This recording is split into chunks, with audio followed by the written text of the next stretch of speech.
राहुड घाटात भीषण अपघाताची घटना घडली असून दुचाकीने ट्रकला दिलेल्या जोरदार धडकेत एकाचा जागीच मृत्यू झाला आहे। मालेगाव येथील भास्कर मोरे यांच्या या अपघातात दुर्दैवी अंत झाला असून त्यांना रुग्णालयात दाखल केल्यानंतर डॉक्टरांनी मृत घोषित केले। राहुड घाटात भीषण अपघाताची घटना घडली असून दुचाकीला ट्रकने दिलेल्या धडकेत एकाचा जागीच मृत्यू झाला आहे। ही घटना शनिवारी सकाळच्या सुमारास घडली आहे। चांदवड तालुक्यातील राहुड घाट परिसरात मालेगावकडून चांदवडकडे जाणाऱ्या दुचाकीला ट्रकने जोरदार धडक दिली। या अपघातात भास्कर गुलचंद मोरे वय 57 वर्ष राहणार सवनगाव तालुका मालेगाव यांचा जागीच मृत्यू झाला आहे। अपघाताची माहिती मिळताच घटनास्थळाजवळील जगद्गुरू नरेंद्राचार्य महाराज संस्थान आणि नानीज यांची मोफत रुग्णवाहिका तात्काळ घटनास्थळी दाखल झाली।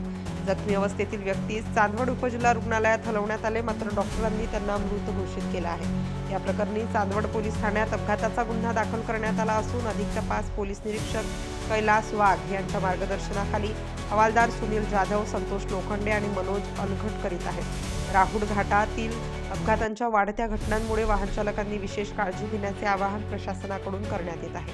नाशिक स्टार न्यूजसाठी सोनू अडके, नाशिक।